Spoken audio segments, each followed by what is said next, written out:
Buenas tardes, mi nombre es Arely Betancourt.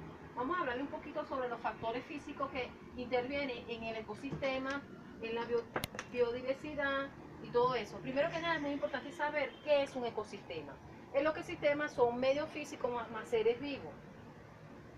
Vamos a hablarle sobre la historia de la ecología. El término ecología fue utilizado por primera vez por el zoólogo alemán.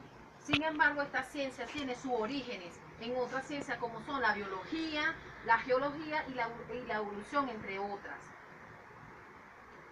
Con su primera teoría de la evolución propuso que el medio ambiente se halla en constante transformación, por lo cual los organismos necesitan cambiar y realizar un esfuerzo por lograrlo, siendo este un mecanismo de evolución y una de las principales bases de la ecología, teniendo en cuenta las relaciones de los organismos y su entorno. Por otro lado, no solo los organismos cambian y evolucionan, sino también la corteza terrestre. El geólogo inglés Charlie encontró que la corteza terrestre es el resultado de cambios graduales a lo largo de la historia del planeta, dando paso a la transformación de los ecosistemas y sus funciones. La ecología moderna realmente tuvo su principio con el desarrollo de la teoría de la evolución. Observo que el medio ambiente está en constante cambio, lo cual provoca que los organismos con mejores adaptaciones sean los que sobreviven por el mecanismo de la selección natural.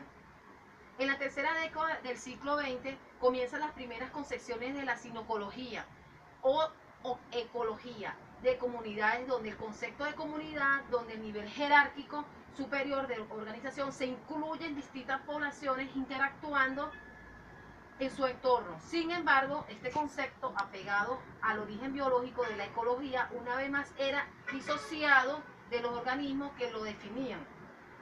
Posteriormente, como ocurre aún en la actualidad, se distinguió el biótopo como lugar donde habita la comunidad, pero por característica inherente al medio físico, no por su relación al organismo. Aquí tengo un mapa mental sobre el ecosistema. El ecosistema está conformado por dos factores muy importantes. Tenemos el factor abiótico y tenemos el factor biológico. En el factor abiótico comprende que es la temperatura, la luz solar, el agua, el ciclo bioquímico, biogequímico, que en este caso hablamos del gas carbono y del agua. En el factor biótico está relacionado con las plantas, los animales superiores, la bacteria o hongo. En la parte de cuando hablamos de las plantas interviene la fotosíntesis, que está caracterizada por los productores y de quien depende, que son los consumidores. En la parte de los animales estamos hablando de los herbívoros y de los carnívoros. En los hongos está conformado por descomponedores, que en este caso son los que forman la cadena, son todos los que forman, todos ellos forman la cadena alimenticia. Cuando hablamos de los factores físicos que intervienen en el ecosistema, bueno, primero que nada, pues, tenemos el factor biótico y el abiótico. ¿Qué son los factores bióticos? Son los organismos vivos que interactúan con otro organismo vivo, refiriéndose a la fauna y a la flora de un lugar específico, así como también a sus interacciones. También se llama así a las relaciones establecidas entre los seres vivos de un ecosistema y que además condiciona su existencia. Los factores bióticos deben tener características fisiológicas y un comportamiento específico que le permitan sobrevivir y reproducirse dentro de un ambiente con otros factores bióticos. Los factores abióticos, componentes que determinan el espacio físico en el cual habitan los seres vivos. Entre lo más importante podemos encontrar el agua, la temperatura, la luz, el pH, el suelo y los nutrientes. Son los principales frenos del crecimiento de la población. Varía según el ecosistema de cada ser vivo. Por ejemplo, el factor biolimitante fundamental es el desierto, es el agua, mientras que para los seres vivos de la zona profunda del mar, el freno es la luz. Vamos a hablar un poquito qué son herbívoros, que forma parte de los factores del ecosistema. Ellos se alimentan principalmente de plantas. Sin embargo, muchos herbívoros también se alimentan de proteínas animales, como el huevo.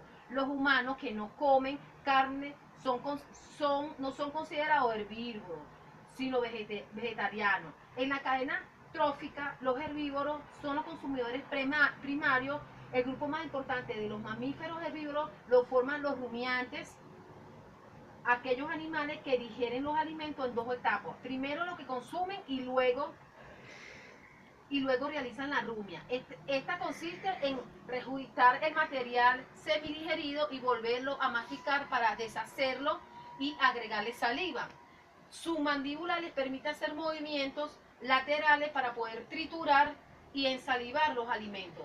Los carnívoros obtienen su energía y requerimientos nutricionales a través de una dieta consistente principalmente o exclusivamente del consumo del animal. La fotosíntesis es el nombre que se le da al proceso mediante el cual los autrófotos que se alimentan convierten agua, dióxido de carbono y energía solar en azúcares y oxígeno. Este es un proceso químico complejo mediante el cual las plantas y otros autrófos crean la energía que necesitan para vivir. El proceso contrario usado por los animales y otros heterótrofos se conocen como respiración. A no ser por la actitud fotosíntesis de las bacterias tempranas, la atmósfera de la Tierra aún carecía de oxígeno y no hubieran aparecido los animales dependiendo del oxígeno, incluyendo los seres humanos. Con el concepto de ecosistema, la ecología se transforma en una ciencia de síntesis, de integración que comienza a escaparse de los ámbitos biológicos para establecer nexo con otras ciencias naturales para así explicar las relaciones entre el organismo y su medio ambiente. ¿Qué son los biomas? Son grandes ecosistemas que abarcan áreas naturales extensas en las que predomina cierto tipo de vegetación. En ellas se forman comunidades de animales y vegetales más o menos estables que se ven influenciadas por factores abióticos similares en toda su extensión. Esa es toda mi exposición. Hasta luego.